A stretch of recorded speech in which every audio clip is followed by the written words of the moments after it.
गुरु ब्रह्मा गुरु विष्णु गुरुर्देवो महेश्वरः गुरु साक्षात् परब्रह्म तस्मै श्री गुरुवे नमः। तस्मै श्री गुरुवे नमः। जनक जी के अंतरचक्षु खुल गए हैं और वह स्पष्ट रूप से देख पा रहे हैं। वो चारों तरफ अपनी सत्ता को प्रकाशित देख पा रहे हैं। अपने गुरु का बार बार कृतार्थ होते हैं कि आपने मेरा कल्याण कर दिया। हे गुरुवर, आपने मेरा कल्याण कर दिया। अहो विकल्पितं विश्वज्ञानन्नानमयि भासते रूप्यं शुक्तौ फणिरज्जौ वारि सूर्यकरे यथा।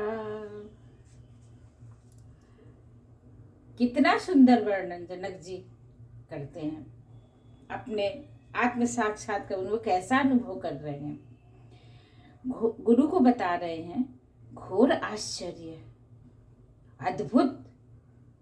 अज्ञानवश ही मुझे यह विकल्पित विश्व इस प्रकार प्रतीत हो रहा था जैसे सीप में चांदी भरी हो, रस्सी में सर्प का भ्रम हो रहा हो और जल में सूर्य की किरणें शीतल प्रतीत होती हो। विवेचना। मृग मरीचिका की स्थिति भ्रम की स्थिति है। जैसे हिरण अपनी नाभि में ही सुगंधि को छुपाए रहता है और इधर उधर दौड़ करके उस सुगंधि को ढूंढने में लगाता है, उसी तरह जनक जी कह रहे हैं कि हिरण की तरह मेरी भी स्थिति भ्रम की थी। जब मरुस्थल की भूमि तप कर उसका रेत दर्पण की भांति, शीशे की भांति चमकने लगता है तो दूर से देखने वाले प्यासे पथिक को उस रेत पर खड़े वृक्षों की परछाई इस प्रकार दिखने लगती है जैसे वह शांत जल स्रोत के पास खड़े हैं। परंतु जब प्यासा पथिक उसके समीप जाता है तो वह उसे घोर निराशा होती है। वह कल्पित जलाशय उसकी प्यास को और भी प्रबल कर देता है। ऐसी ही स्थिति भौतिकता में फंसे अज्ञानी मनुष्य की होती है।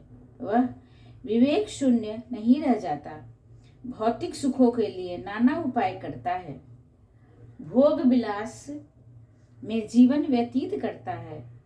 फिर जब अशक्त हो जाता है तो अपने आप को धिक्कारता है, अपने आप को ही बुरा कहता है। बुरा जो देखन में चला बुरा न मिलिया कोई, जो दिल झांका अपना मुझसे बुरा न को।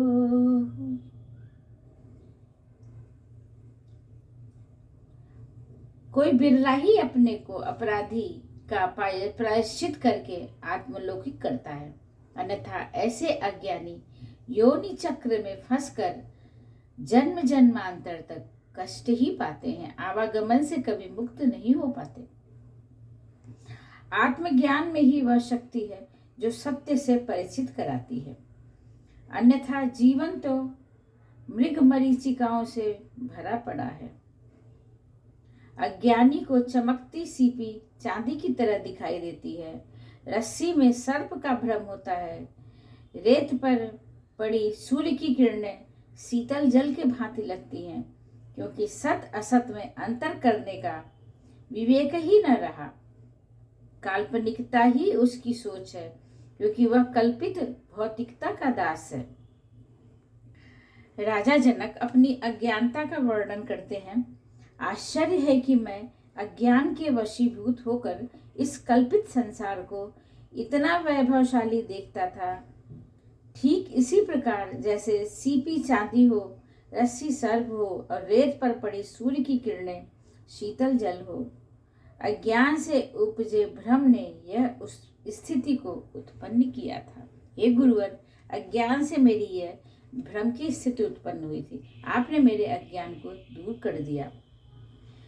मत्तौ विनिर्गतं विश्वं मय्येव लयमयिष्यति मृदि कुम्भो जले वीचिः कनके कटकं यथा।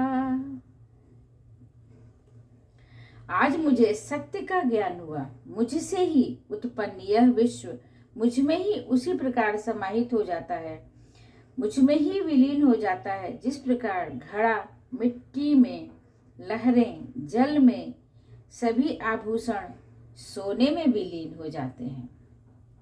विवेचना।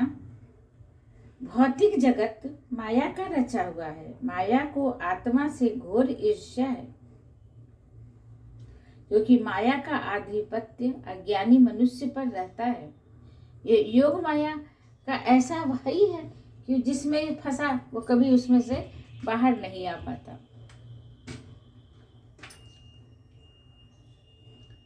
नाना विधि उसे लिप्साओं में फंसाकर पतित करती रहती है, परंतु जब उस व्यक्ति में आत्म जागरण हो जाता है, जब उसमें आत्म जागरण हो जाता है तो माया क्षण भर में नष्ट हो जाती है। आत्मा को माया से कोई क्लेश नहीं, क्योंकि वह निर्विकार है। उसे कोई दोष स्पर्श नहीं कर सकता। माया में सब प्रकार दोष और छल है, कपट है, 10 बुराइयां हैं। 10 जो हमारे बुराइयां कही गई हैं दशानन में थी, वो ये माया में सारी बुराइयां हैं। हमारे 2 मन होते हैं, एक में हम अच्छाइयों को रखते हैं, दूसरे में बुराइयों को रखते हैं। ये हमारे ऊपर है कि हम किसको आगे ले जाएं। वह मनुष्य को भ्रमित करती रहती है। दैहिक सुखों और क्षणिक अनुभूति से उद्दीपन जागृत कर देती है। जैसे मिष्ठान खाने से, मीठा खाने से मनुष्य की जीभ को मिठास का थोड़ी देर आनंद आता है और वह बार बार उस आनंद को प्राप्त करने की इच्छा रखता है और फंसता चला जाता है। माया जिसे जकड़ लेती है उसके बुद्धि विवेक का हरण कर लेती है, फिर वह उसी का दास हो जाता है। माया उसे छल कपट के मार्ग पर जाने को प्रेरित करती है, जहाँ क्षणिक दैहिक सुख प्राप्त होने की संभावना बनी रहती है। अज्ञानी लोभ और भ्रम के वशीभूत होकर इस सत्य का अनुभव ही नहीं कर पाता कि उसके अंदर ही कहीं परम सुख का भंडार है। वह यही समझता है कि विश्व ही सब सुखों का भंडार है। इससे उसकी आसक्ति बढ़ती चली जाती है और वह जन्म मरण के घोर कष्टकारी चक्र में फंस जाता है। वह बंधन से मुक्ति अत्यंत कठिन है। इस बंधन से मुक्ति अत्यंत कठिन है। राजा जनक कहते हैं, हे सद्गुरु, आत्मज्ञान होने से पूर्व मेरी भी यही स्थिति थी। माया जाल ने मुझे भ्रमित कर रखा था। तब यह विश्व मुझे सुखों का कुबेर गृह लगता था। आपकी कृपा से मेरा आत्म जागरण हो गया है, तो अब मैं सत्य को स्पष्ट देख रहा हूँ। यह विश्व तो मुझसे ही उत्पन्न है, मुझ में ही है और मुझ में ही विलीन हो जाएगा। जैसे मिट्टी में घड़ा, जल में लहर और स्वर्ण में आभूषण विलीन हो जाते हैं। सरस्वती ने स्वर दिया, गुरु ने दीनों ज्ञान, मात पिता ने जन्म दिया, कर्म लिखे भगवान। हम अपना कर्म खुद ही लिखते हैं, अपना कर्म खुद ही लिखते हैं, अपना उसी का परिणाम भुगतते रहते हैं। आज का इतना ही।